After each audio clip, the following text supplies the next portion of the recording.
นั้นถ้าเรามีศีลสมาธิปัญญาน้อยเนาะความดีงามภายในเราน้อยมันก็ดับกิเลสได้น้อยแค่บรรเทาความเร่าร้อนแต่ว่าดับไม่ได้เนี่ยนะแต่ถ้าเรามีศีลสมาธิดีสูงขึ้นเนาะมันระงับดับความเร่าร้อนลงได้มากจนถึงหมดสิ้นไป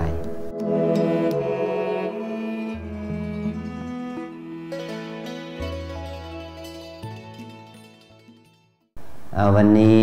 พวกเราประมาณ60ชีวิตนะ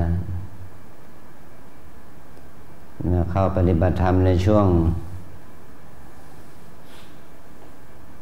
ศุกร์เสาร์อาทิตย์จันทร์นี่เนาะ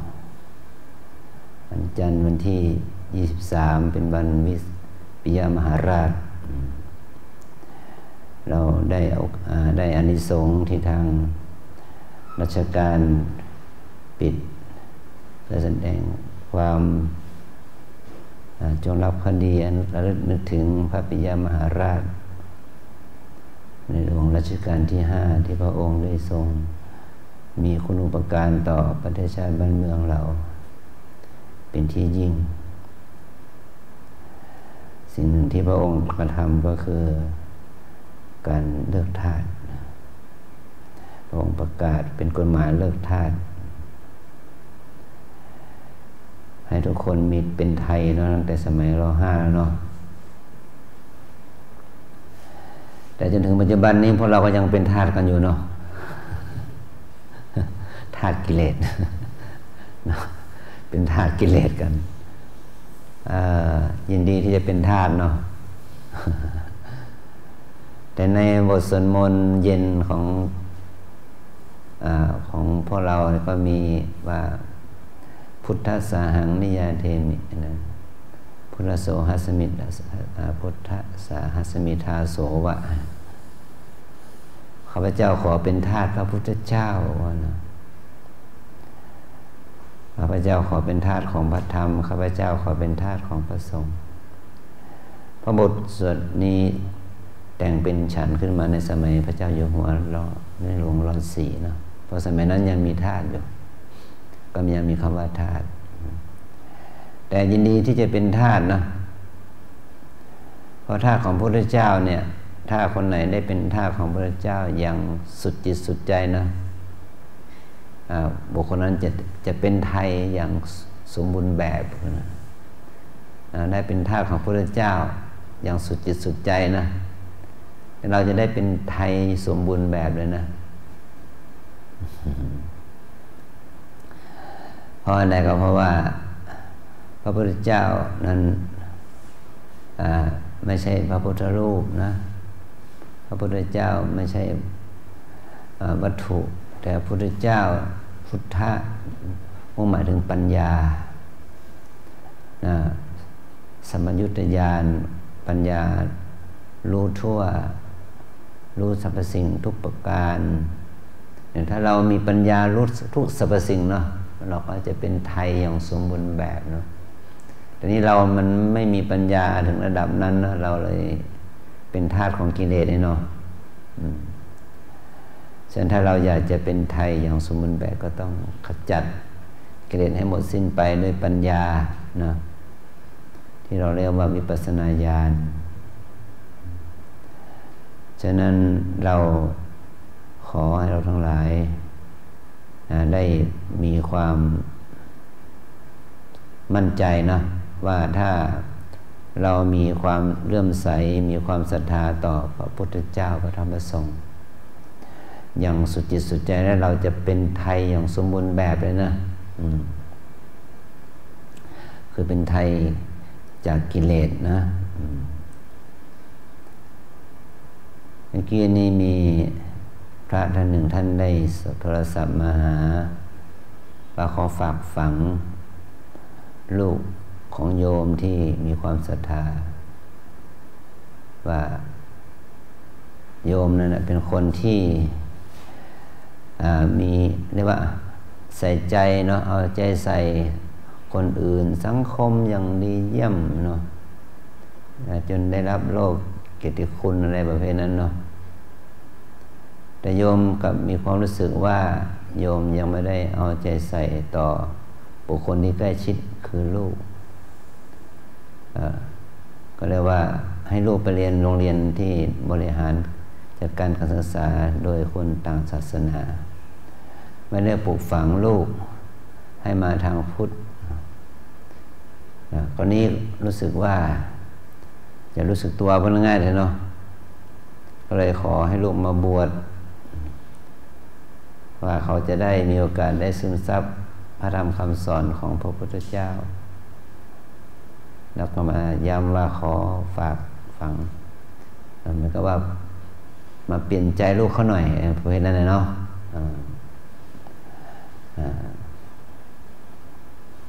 แล้วเขามาบวชแล้วก็ให้เขาได้เห็นคุณค่าของพระพุทธศาสนานี่เราก็ไม่รู้ว่าจะได้แค่ไหนเนาะเพราะว่าเขาถูกปลูกฝังมาจนถึงอายุได้20 กว่าแล้วเนาะ30แล้ว มันโอ้โหนะเรียกว่าไม่รู้ว่าเซลล์ที่มันเป็นพุทธมันเหลือกี่เซลล์ไม่รู้เนาะเพราะเรานี่มีเซลล์เป็นความเป็นพุทธในกี่เซลล์เนี่ยนะเที่ยวตอนนี้ฉะนั้นเราทั้งหลายเนี่ยนะเมื่อเรามาเมื่อกี้พูดในแม่ชีนำว่ากันนะอิมาหังภควาอัตตภาวังตุมหากังปริจจฉามิเห็นไหมข้าแด่พระผู้เจริญข้าพเจ้าขอมอบกายถวายชีวิตผู้อุทิศต่อพระรัตนตรัยเนาะตอนนี้ก็เรียกว่าพอเรานี่พร้อมที่จะยกเครื่องเนาะเปลี่ยนวิถีชีวิตวิถีความคิดมาสู่แนวทางของพุทธธรรมอย่างสมบูรณ์แบบนะมันจะเปลี่ยนได้หรือเปล่าเนาะผ้าขาวเนาะมันก็ย้อมด้วยสีขาวเนาะผ้านี่มันเป็นผ้าดิบมันก็เป็นอีกแบบหนึ่งเนาะเป็นผ้าขาวก็ยังย้อมด้วยสีขาวผ้าเหลืองก็ย้อมด้วยสีเหลืองผ้าดำก็ย้อมด้วยสีดำเป็นต้นเนาะฉะนั้นการที่เราจะเปลี่ยนสีผ้าที่มันถูกย้อมจนเข้าเนื้อแล้วนี่เนาะให้มันเป็นผ้าสีธรรมชาติเนี่ยยากมากๆเนาะว่าเราจะหาน้ำยาเคมีอะไรมาละลายสีเคมีนั้นให้มันหลุดออกมาจากเนื้อผ้านั่นเนาะนึกถึงภาพนี้คิดว่าง่ายไหมมันยากมากเนาะเมื่อเราย้อมผมเนาะย้อมผมมันก็ย้อมได้แค่ผิวมันเนาะเนื้อมันไม่ได้เปลี่ยนแปลงไปเนื้อมันไม่ได้เปลี่ยนแปลงไปเนื้อในเนาะตอนนี้เรากลับมาหาเรื่องจิตใจเรานะว่าเราจะเปลี่ยนใจเนาะเปลี่ยนจิตเปลี่ยนใจเปลี่ยนทัศนคติความคิดของตนให้น้อมมาสู่ทางธรรมเนี่ยมันจะเปลี่ยนได้อย่างไรแล้วก็จะได้ประโยชน์อย่างไรเนาะคนเรามันต้องนึกถึงประโยชน์ก่อนเนาะมันถึงจะพร้อมที่จะเข้าสู่วิธีการเปลี่ยนแปลงเนาะมันต้องเห็นประโยชน์ก่อนว่าเรามาบวชเนี่ยนะเรามาถือศีลนี่นะมานุ่งขาวห่มขาวจะเป็น3 วัน 5 วันก็ตามแต่เนาะมันมีประโยชน์อะไรมันได้ประโยชน์อะไรของการที่มานั่งหลับตาภาวนานี่เนาะ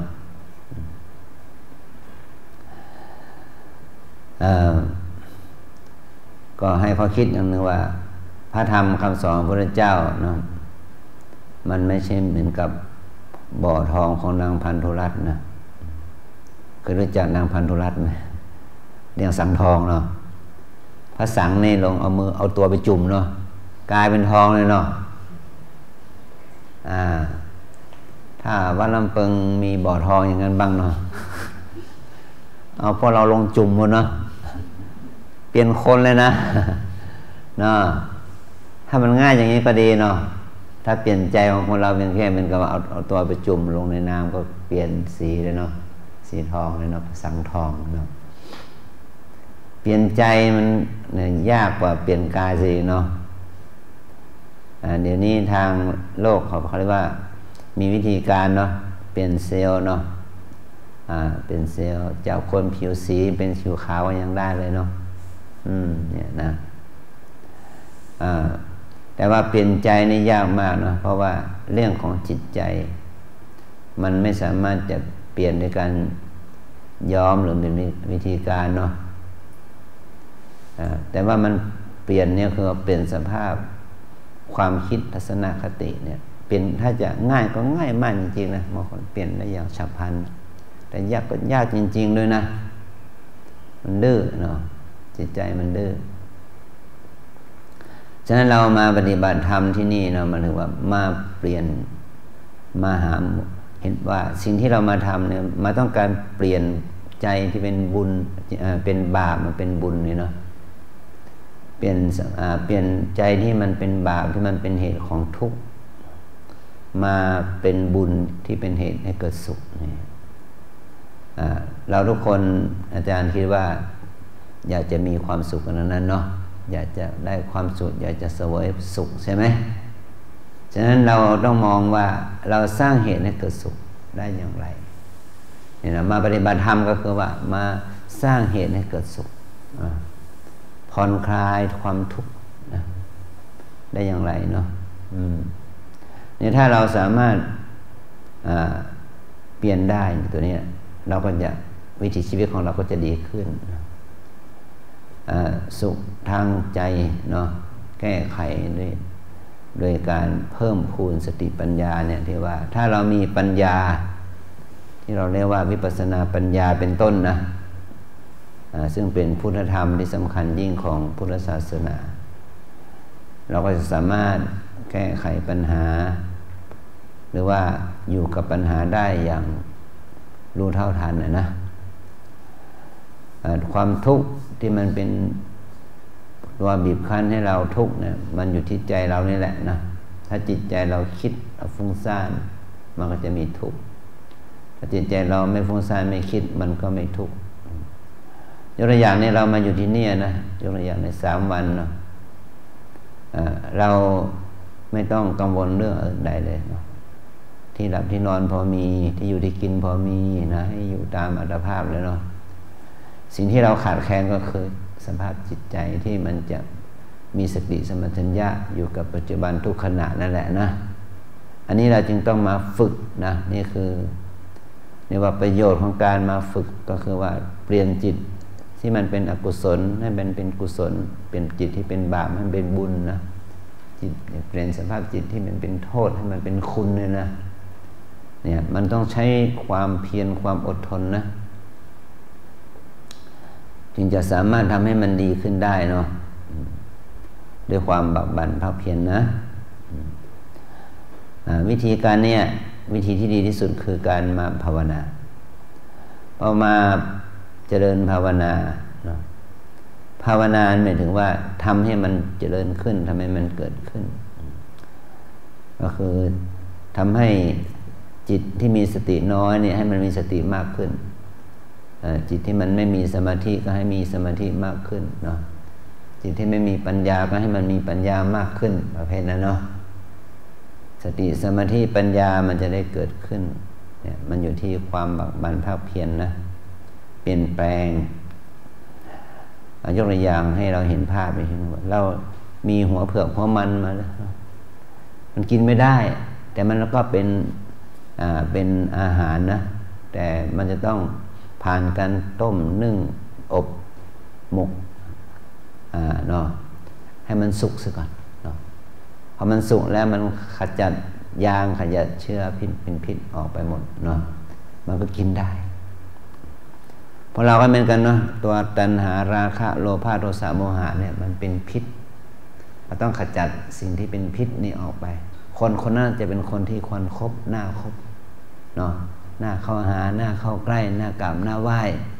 เพราะขจัดตัวตัณหาราคะโลภะโทสะโมหะออกไปจากจิตได้อาจารย์แน่ใจว่าทุกคนมีกิเลสเนาะทายถูกไหมทายถูกนะนึกว่าทายผิดนะทายถูกเป๊ะเลยเนาะอาจารย์แน่ใจว่าทุกคนมีกิเลสเนาะ ทายถูกอาจารย์นี่แน่ให้ทายว่าเพราะเรามีกิเลสเนาะแน่เนาะแป๊ะได้เนาะทายถูก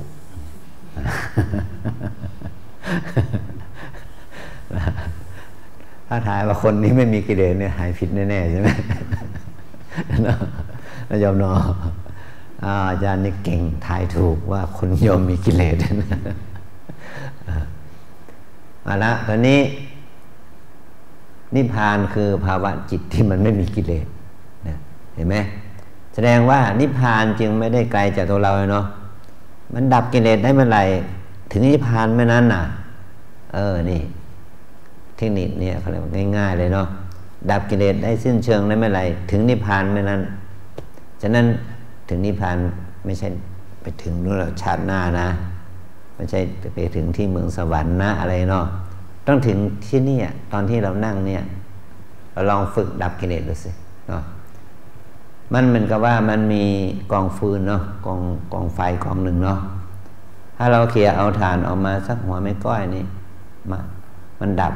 เราเอามาจุ่มน้ำดับความร้อนของกองไฟนั้นก็จะลดลงนิดหนึ่งเห็นไหมถ้าเราเอาฟืนท่อนหนึ่งถอนออกมาเนาะไปจุ่มไฟให้ดับเนี่ยกองไฟของนั้นจะลดอุณหภูมิความร้อนลงเนาะเพราะเชื้อมันดับไปเนี่ยถ้าเราดับได้ทั้งกองล่ะมันก็เย็นใช่ไหมจุดนั้นก็จะเย็นเนาะแม้จะเหลือเป็นกองเท่าฐานอยู่ที่นั่นมันก็เย็นเพราะว่ามันดับหมดแล้วเนาะกองเท่าฐานที่เหลือจากการดับมันก็เหมือนกับธาตุขันธ์ของพระอรหันต์ที่หมดกิเลสแล้วเย็นเนาะนี่อย่างนี้เราเป็นเทียบเนาะและวิธีการดับนี่แหละตัวเนี้ยนี่เรามาฝึกว่าเราจะดับนะความเล่าร้อนไฟกิเลสที่มันผลาญเราจิตใจเราเนี่ยให้มันหมดดับไปได้อย่างไรนะนี่เราก็มาฝึกดับเนาะมาฝึกดับกิเลสก็ต้องสร้างอุปกรณ์หรือว่าเครื่องมือที่จะทำให้ไฟกิเลสดับอุปกรณ์หรือเครื่องมือที่จะทำให้ไฟกิเลสดับก็คือตัวมรรคมีองค์8ที่เราเรียกว่าศีลสมาธิปัญญามี3กลุ่มนะกลุ่มศีลกลุ่มสมาธิกลุ่มปัญญากลุ่มศีลมี3กลุ่มสมาธิมี3กลุ่มปัญญามี2เป็น8เนาะกลุ่มศีลเนี่ยก็คือเจตนาไม่พูดมุสาไม่พูดส่อเสียดไม่พูดคำหยาบไม่พูดเพ้อเจ้ออยู่ในวิสัยที่ทำได้ไหมอย่างนี้เรามาอยู่อย่างเงี้ยไม่พูดมุสา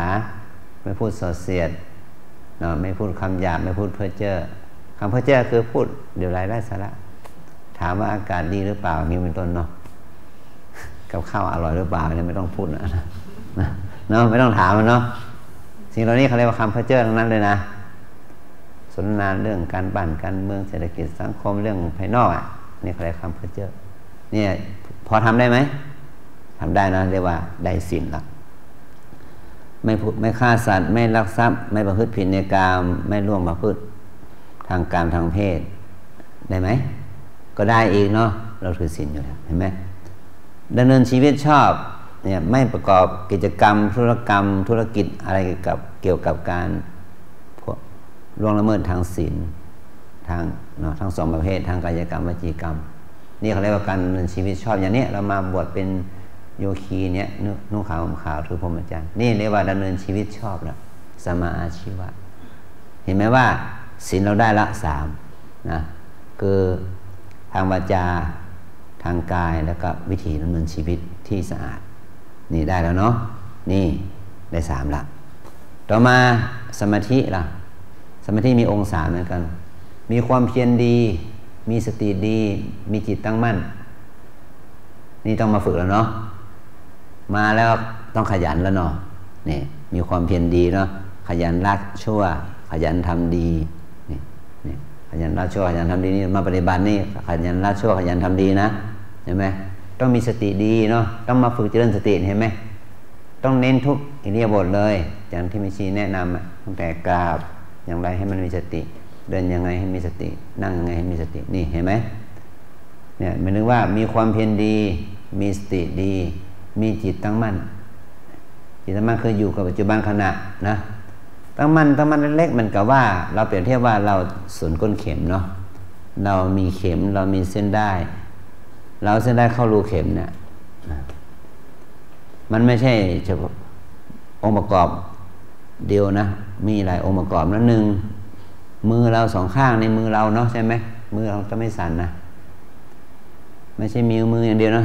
สายตาต้องดีนะนี่ตัวเราเนาะสายตาดีมือดีจิตไม่ว่างแวกนะนี่ตัวเราเป็น3เงื่อนไขแล้วนะเนาะแสงสว่างดีเห็นไหมแสงสว่างเห็นชัดเห็นปลายเส้นได้เห็นรูเข็มใช่ไหมเห็นแสงสว่างดี5คืออะไรก็คือว่ารูเข็มกว้างพอเนาะเส้นได้ปลายแหลมพอ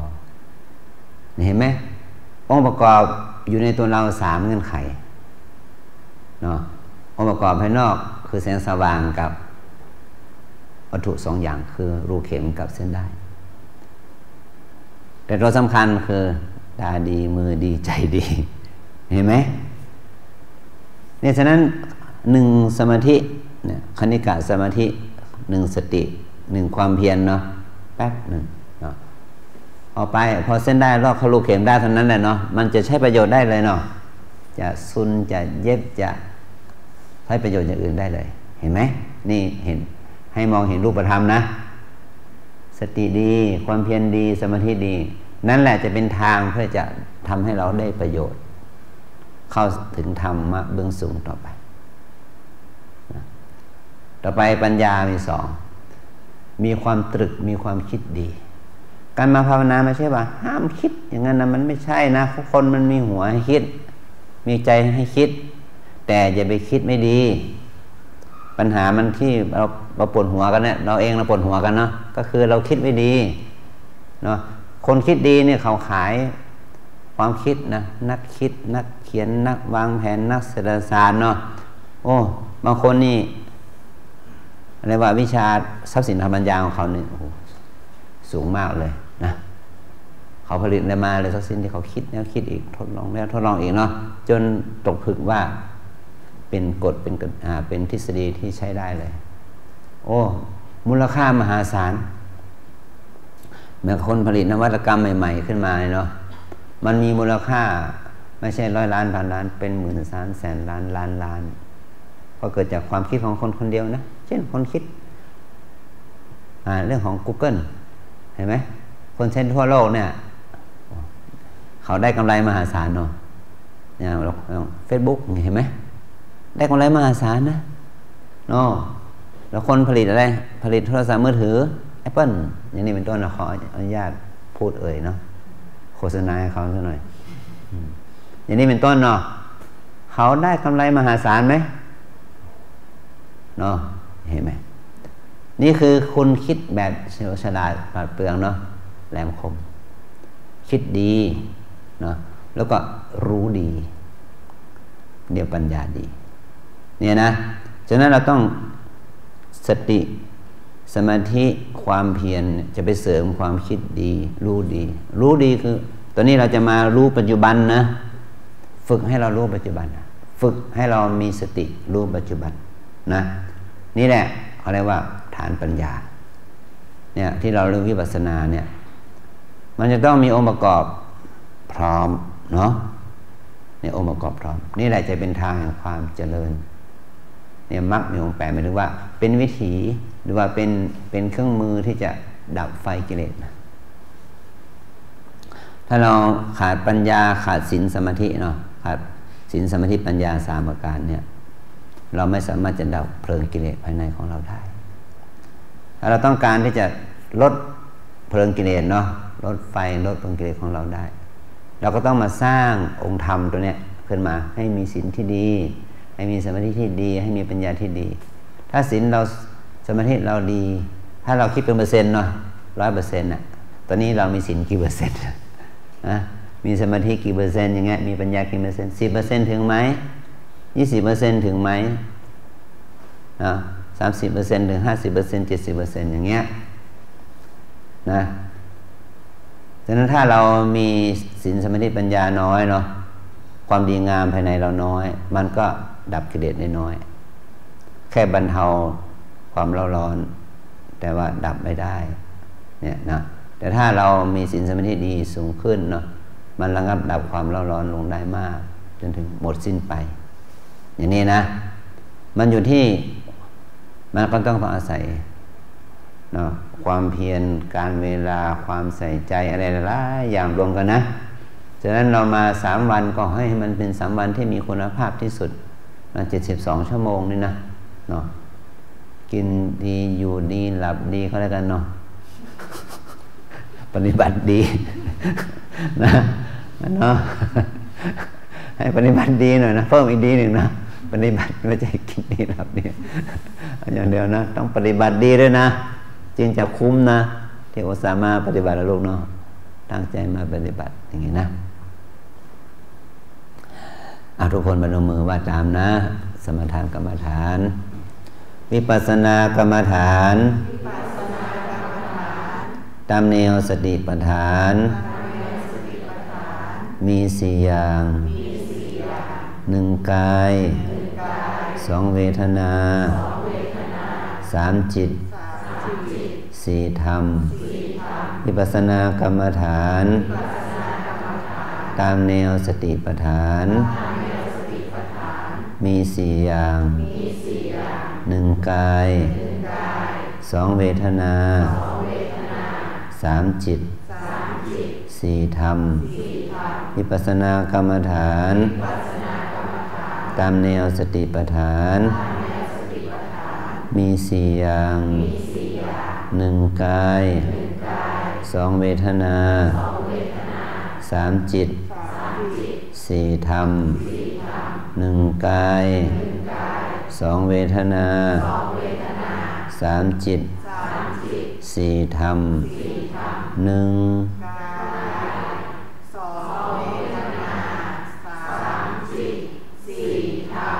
สาธุจำได้นะกายเวทนาจิตธรรมอันนี้หมายถึงว่าเป็นอารมณ์ที่จะเป็นการพัฒนา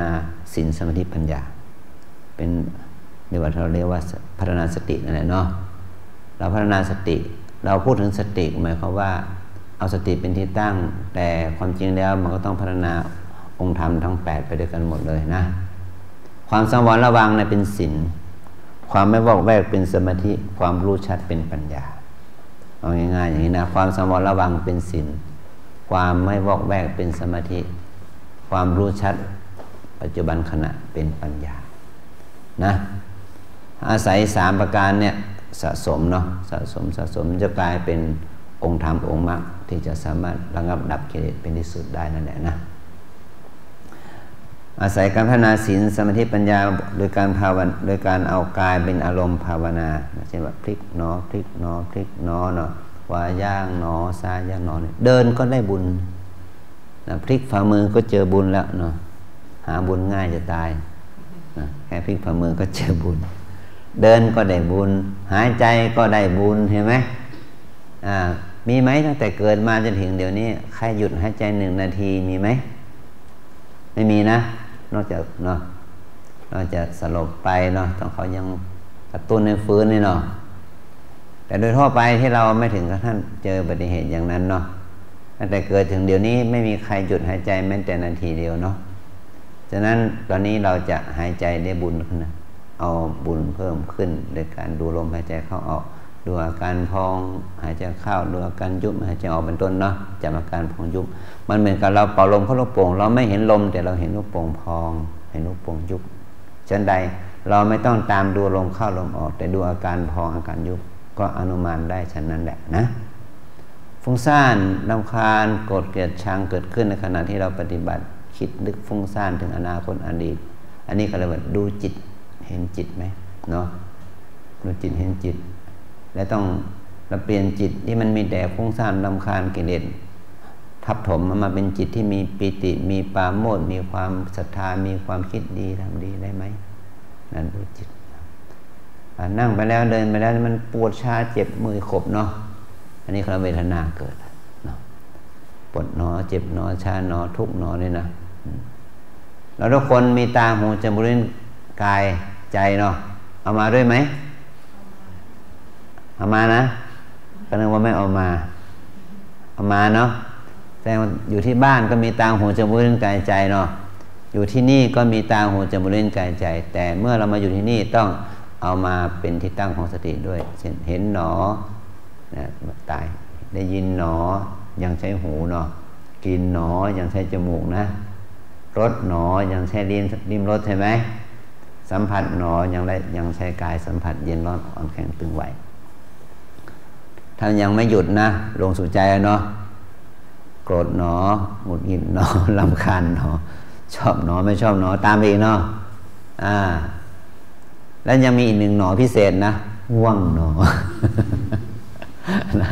นั่งไหนง่วงนั่นนั่งไหนหลับนั้นโอ้เก่งจังเนาะยังบอกว่าไม่ใช่อาจารย์ที่บ้านนี้เท่านั้นแหละนะที่บ้านมันไม่หลับขนาดกินยานอนหลับมันยังไม่หลับเลยว่านะเอาทำไมมาอยู่วัดในขนาดไม่นอนยังหลับได้นั่งก็หลับกรรมฐานนี่เป็นยานอนหลับที่มีประสิทธิภาพสูงมากนะ